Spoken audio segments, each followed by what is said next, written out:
Խորհրդարանը քննարկեց Ազգային բանկի 2025 թվականի զեկույցը։ Ազգային բանկի նախագահ Նաթիա Թուրնավան պատգամավորներին ներկայացնեց հիմնական մակրոտնտեսական ցուցանիշները։ Նրա խոսքով գնաճի մակարդակը չափավոր շեղվել է 3% նպատակային ցուցանիշից եւ հասել 3.9%-ի։ Ազգային բանկի նախագահը սա կապում է Մերձավոր Արևելքի զարգացումների հետ։ Նաթիա Թուրնավայի խոսքով 2026 թվականին գնաճի կայունությունը պահպանվել է դրամավարկային քաղաքականության չափավոր աճի շնորհիվ։ Բացի այդ, անցյալ տարի տնտեսությունը եւ միջազգային պահուստները աճել են։ Նրա խոսքով դոլարիզացիայի նվազեցումը դեռևս Ազգային բանկի առաջնահերթություններից է եւ իր տնտեսությունը այն ուղղությամբ զգալի արդյունքներ ունի։ Ազգային բանկի նախագահի զեկույցից հետո նիստը կշարունակվի հարց ու պատասխանի ռեժիմով։ Պատգամավորները հիմնականում հետաքրքրված են գնաճի եւ վարկերի հետ կապված հարցերով։ Մեծ Բրիտանիայի կողմից 3 պատժամիջոցների ենթարկված ընկերությունների նկատմամբ հետաքննություն է ընթանում։ Ձեռք են բերվել կոնկրետ իրավական արդյունքներ։ Ահա թե ինչպես է ֆինանսների նախարարության քննչական ծառայությունը արձագանքում բրիտանական որոշմանը։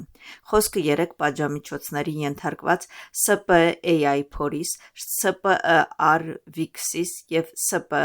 Rapira Group-ի ընկերությունների մասին է։ Քննչական ծառայությունը նշում է, որ պատժամիջոցների ենթարկված ընկերություններից ոչ մեկի գործունեության ոլորտը Վրաստանը չի եղել։ Հետաքննության պարզվել է, որ ընկերությունները ֆիկտիվ կերպով գրանցվել են այլ անձանց անուններով որոշակի վարձատրության դիմաց, բայց հիմնականում նրանք գործել են Ռուսաստանում, Մոսկվայում եւ Վրաստանում ակտիվներ կամ գրասենյակներ չեն ունեցել։ Վերանշյալ քրեական գործով դատարանի 2026 թվականի ապրիլի 28-ի դատավճիրով 3 մեղադրյալ դատապարտվել է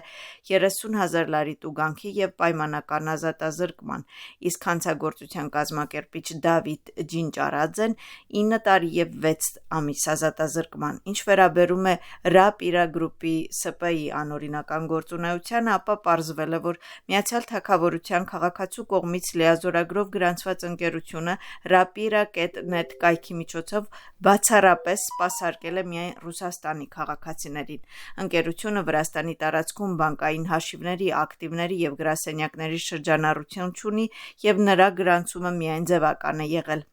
Այս մասին նշված է ֆինանսների նախարարության պաշտոնական հայտարարության մեջ։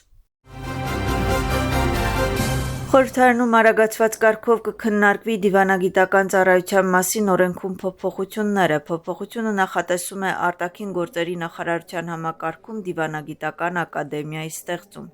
Այսօր առավոտ այն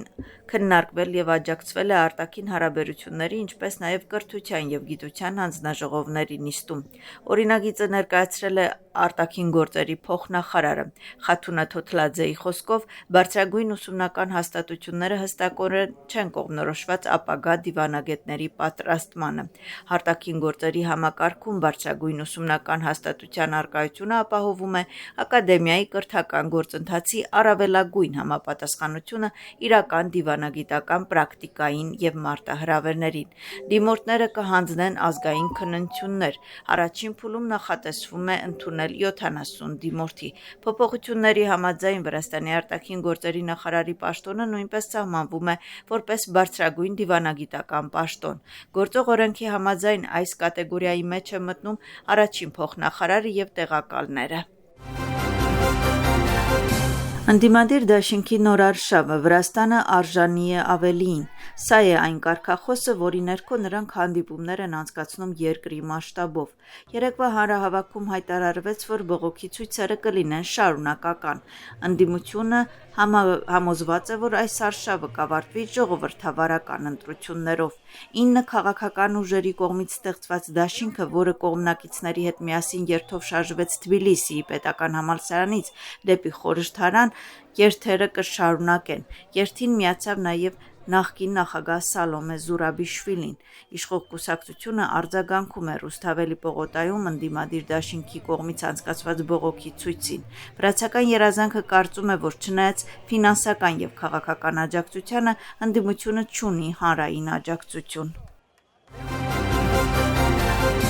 ՄԱԿ-ի անդամ պետությունները դատապարտում են Ռուսաստանի հարձակումները Ուկրաինայի քաղաքացիական բնակչության վրա։ Ավելի քան 50 երկիր, այդ թվում Վրաստանը, համատեղ բանաձև են ընդունել։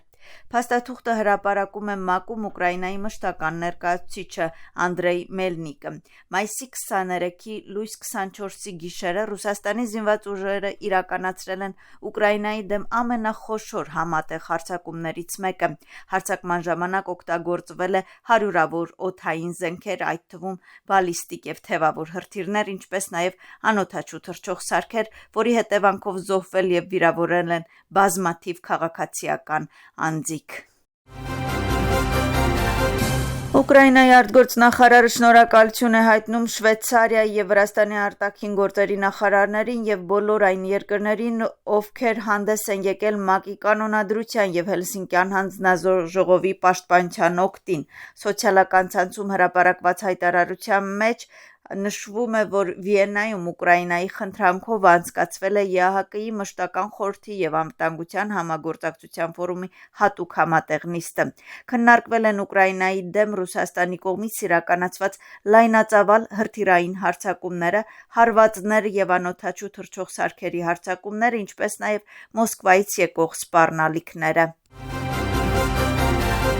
Ուկրաինան հրթիռային հարձակումներ է հասցրել Սևաստոպոլի, Վորոնեժի, Տագանրոգի և Туапսեի վրա։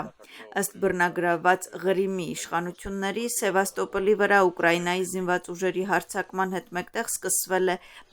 ժամը 1-ին։ Հրթիռներից մեկը հարվածել է Կենտրոնական բանկի հարավային մասնաճյուղի շենքին, ինչի հետևանքով տանիքը փլուզվել է։ Պայթյունի ալիքը վնասել է նաև մոտակա 8 հարկանի բնակելի շենքը։ Մեկ այլ հրթիռ վնասել է քաղաքի մեկ այլ մասում գտնվող վարչական շենքը։ Հարձակման հետևանքով ոչոք չի տուժել։ Գիշերը հրթիռային տագնապ է հայտարարվել Վորոնեժի և Ռոստովի մարզերում, ինչպես նաև Կրասնոդարի երկրամասում։ Կրասնոդարի երկրամասի օպերատիվ շտաբը հայտարարում է, որ անօդաչու թռչող սարքի բեկորները ընկել են ծովային տերմինալի տարածքում։ Ռուսաստանը ներկայումս չունի լայնածավալ հրթիռ արձակելու հնարավորություն ՆԱՏՕ-ի դեմ հարձակում, բայց այն կարող է դիվերսիաներ կամ սադրանքներ իրականացնել, որոնց համար դաշինքը պետք է պատասխան տա, ասել է Լեհաստանի արտգործնախարարը։ Վերջինիս խոսքով Ռուսաստանը սպառնալիք է ներկայացնում Լեհաստանի համար և դա պետք է լուրջ ընդունել։ Միևնույն ժամանակ վերջինս ընդգծում է, որ Ռուսաստանի նախագահ Վլադիմիր Պուտինի մտադրությունները ավելի լուրջ են, քան Արևմտյան Եվրոպան սպասում է։ Թբիլիսիի քաղաքապետարանը զգուշացնում է կապալառու ընկերություններին ստանձնել պատասխանատվություն աշխատանքում և կատարել պայմանագրային պարտավորությունները։ Մայրաքաղաքի քաղաքապետը արձագանքել է մի քանի օր առաջ Հավլաբարի մետրո կայանում ջրի ներթափանցման փաստին։ Ջուրը մտել է 1 տարի առաջ վերանորոգված շենք ուժեղ անձրևից հետո։ Թբիլիսիի քաղաքապետարանի համապատասխան բաժինը ուսումնասիրում է խնդիրը և կապալառու ընկերությանը հանձնարարել է լուծել խնդիրը։